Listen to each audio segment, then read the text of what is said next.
Judiciary का preparation कर रहे हैं उनके लिए भी ज़रूरी है, पुलिस ऑफिसर्स के लिए भी ज़रूरी है, क्योंकि पहले जो एफआईआर दर्ज करने का तरीका था, प्रोविज़न था, जो प्रक्रिया थी, जो प्रोसेस था, वो बिल्कुल बदल दिया गया है। सारे एडवोकेट्स को नए तरीके से नया लॉ पढ़ना पड़ेगा। उससे पहले जितने भी एफआईआर दर्ज हुए हैं और जो भी अभी ट्रायल में चल रहा है, क्या उसमें भी आईपीसी को चेंज कर दिया जाएगा? अब देखने वाली बात ये होगी कि क्या प्रक्रिया बदल दी जाएगी, मतलब जो सीआरपीसी के प्रोविज़न के अकॉर्डिंग ट्रायल चलता था, क्या उसे चेंज कर दिया जाएगा? नमस्कार, कैसे हैं आप सब? आज हम चर्चा करेंगे कि जो हमारा नया 3 कानून है, जो अधिनियम है, जो बदल दिया गया है, जिसने आईपीसी, सीआरपीसी और एविडेंस एक्ट का स्थान लिया है, उसमें मेजर क्या बदलाव किए गए हैं और अब हमें इसे कैसे पढ़ना होगा और कैसे समझना होगा। देखिए, ये सारी चीज़ें जो हैं वो एक स्टूडेंट के लिए जो जुडिशरी का प्रिपरेशन कर रहे हैं उनके लिए भी ज़रूरी है, पुलिस ऑफिसर्स के लिए भी ज़रूरी है, क्योंकि पहले जो एफआईआर दर्ज करने का तरीका था, प्रोविज़न था, जो प्रक्रिया थी, जो प्रोसेस था, वो बिल्कुल बदल दिया गया है। और जो मतलब लॉ फील्ड में है उनको तो जानना ज़रूरी ही है, सारे एडवोकेट्स को नए तरीके से नया लॉ पढ़ना पड़ेगा। तो आप जान रहे हैं कि जो हमारा नया तीनों एक्ट है, उस पर राष्ट्रपति महोदया ने 2023 में 25 दिसंबर 2023 को हस्ताक्षर कर दिया है। मतलब वो बिल जो लोकसभा और राज्यसभा में से पास किया गया था, अब वो कानून का रूप ले चुका है। लेकिन अभी तक सरकार की तरफ से कोई ऐसा इन्फोर्समेंट का डेट नहीं आया है कि कब से इसे लागू माना जाएगा, मतलब कब से ये जो है वो हम लोगों की व्यवहारिक प्रक्रिया में शामिल हो जाएगा। तो सबसे पहले देखते हैं आईपीसी को। आईपीसी की जगह अब लिया है भारतीय न्याय संहिता ने, बीएनएस, भारतीय न्याय संहिता 2023, जिसमें लगभग 356 धाराएं हैं, सेक्शंस हैं। दूसरा है भारतीय नागरिक सुरक्षा संहिता, जिसे पहले हम सीआरपीसी के नाम से जानते थे और अब भारतीय नागरिक सुरक्षा संहिता हो गया है, और इसमें लगभग 533 सेक्शंस हैं। तीसरा है एविडेंस एक्ट। अब एविडेंस एक्ट को भारतीय साक्ष्य अधिनियम के नाम से जाना जाएगा और इसमें लगभग 170 सेक्शंस या धाराएं हैं। अब देखिए, एक सबसे बड़ी समस्या हमारे सामने आ जाती है कि इन एक्ट के कानून बनने के बाद और अब जब इसे इन्फोर्समेंट का डेट आ जाएगा, अब ये सरकार डिक्लेयर करेगी कि इन्फोर्समेंट डेट कब होगा, कोई पर्टिकुलर एक अच्छा ऐतिहासिक दिन ढूंढ करके उसमें लागू कर दिया जाएगा कि आज से ये जो है इन्फोर्स कर दिया जाता है, अब इसे लागू कर दिया जाता है। तो उससे पहले जितने भी एफआईआर दर्ज हुए हैं और जो भी अभी ट्रायल में चल रहा है, क्या उसमें भी आईपीसी को चेंज कर दिया जाएगा? मतलब जो धाराएं लगी थी, जैसे 498A में 3 साल की सज़ा थी, तो क्या अब वो 498A का सेक्शन बदल जाएगा, या 376 का मामला है, या फिर कोई अन्य धाराएं हैं, चोरी है, चीटिंग है, 420 का केस है, तो 420 या फिर कोई और केसेस जो हैं, क्या वो अब नए कानून के अनुसार चलेगा?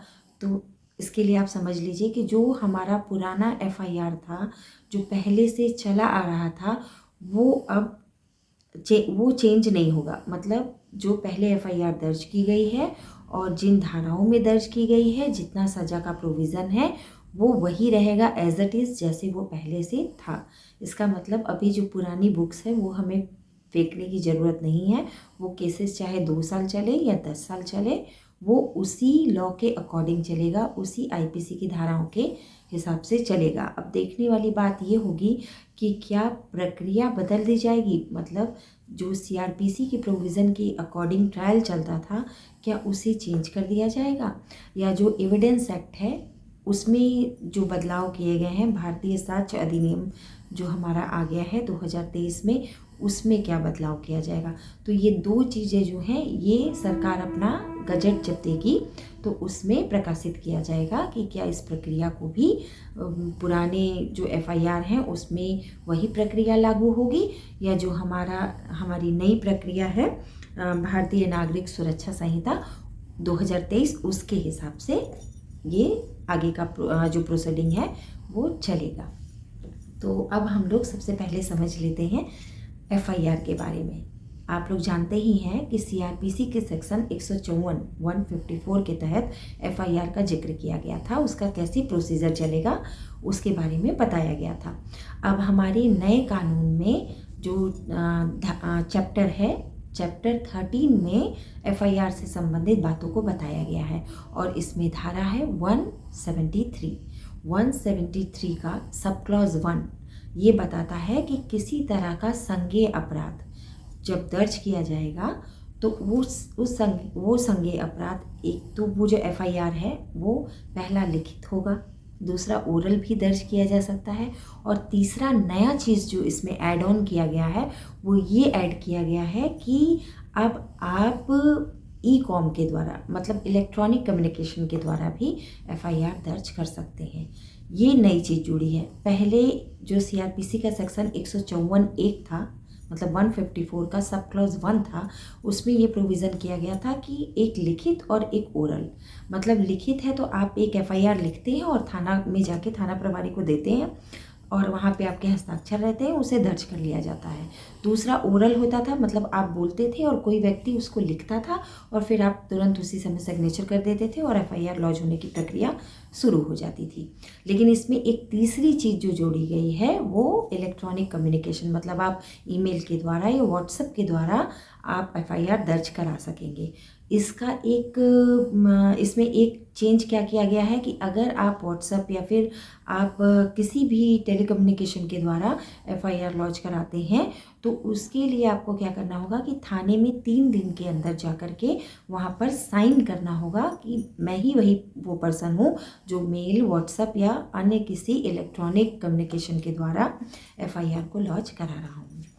दूसरा एक सेक्शन था हमारा 154(2) जिसमें ये लिखा गया था कि एफआईआर दर्ज होने के बाद एफआईआर की कॉपी फ्री मिलेगी।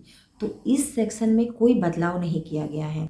एफआईआर दर्ज होने के बाद अब नया नियम है 173 का सब क्लॉज 2। इसमें ये लिखा हुआ है कि एफआईआर दर्ज होने के बाद आपको जो कॉपी है एफआईआर की वो फ्री ऑफ कॉस्ट मिलेगी। अच्छा, एक चीज़ और समझने वाली हो गई है। पहले कानून में ये था कि जहां आपके साथ घटना घटित हो रही है आप वहीं के नियरेस्ट थाने में ही एफआईआर दर्ज कराएंगे। देखिए, इस नए कानून में 0 एफआईआर जैसा कोई शब्द का प्रयोग नहीं किया गया है, लेकिन ये कह दिया गया है कि आपके साथ घटना कहीं भी घटित हो आप किसी भी थाने में एफआईआर दर्ज करा सकते हैं।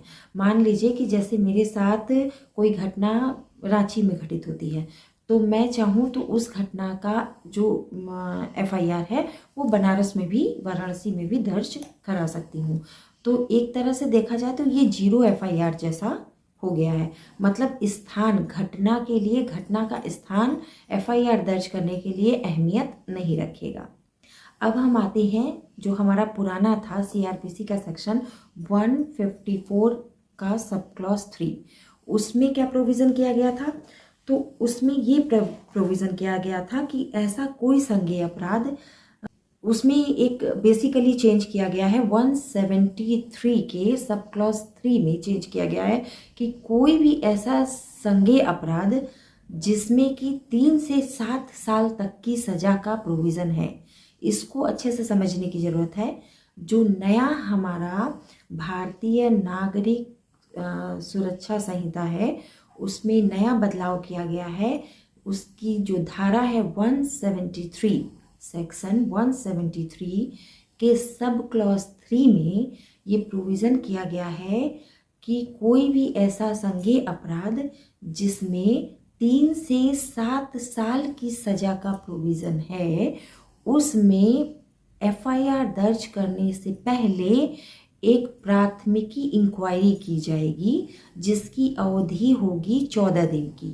और इसमें सबसे पहले आपको डीएसपी को सूचना देना पड़ेगा और डीएसपी के आदेशानुसार इसमें 14 दिन की इंक्वायरी थाना प्रभारी को करनी होगी और उसके बाद ही एफआईआर दर्ज किया जाएगा।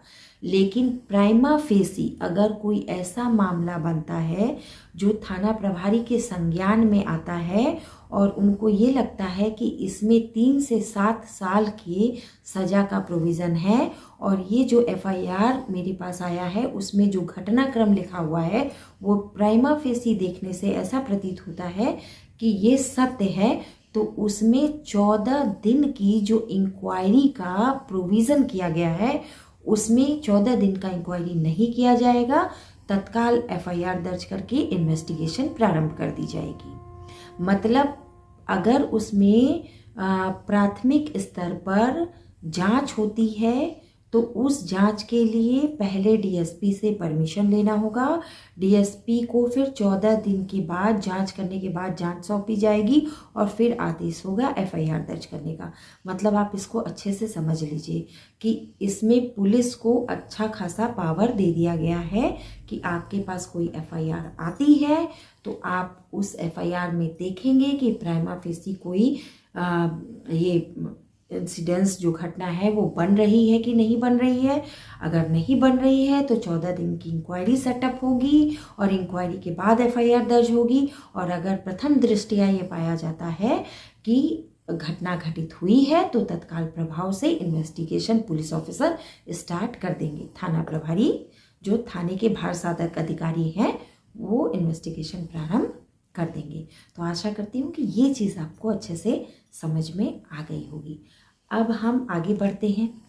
आगे ये था जैसे पुराना जो सीआरपीसी था, सीआरपीसी के सेक्शन 154 के सब क्लॉज 4 में प्रोविज़न किया गया था कि अगर थाना प्रभारी एफआईआर नहीं दर्ज करे तो आप रजिस्टर डाक द्वारा एसपी को लेटर दे करके एफआईआर दर्ज करवा सकते थे या कोई उच्च अधिकारी को आप लिख सकते थे। सेम इसमें भी यही किया गया है, इसमें कोई खास बदलाव नहीं किया गया है। अब जो हमारा भारतीय नागरिक सुरक्षा संहिता है उसमें क्या किया गया है कि उसमें जो सेक्शन है 173 का सब क्लॉज 4 उसमें ये कर दिया गया है कि अगर एफआईआर नहीं दर्ज हो रही है, थाना प्रभारी नहीं कर रहा है, तो सेम आप जो उच्चाधिकारी हैं उनको आप रजिस्टर्ड आप पत्राचार करिए, मतलब अपनी कंप्लेन लिख करके उनको भेज दीजिए और एफआईआर दर्ज करवा लीजिए। तो मतलब पुराना जो था सेक्शन उसके 2 ही सब क्लॉज हैं जिसमें चेंज किया गया है।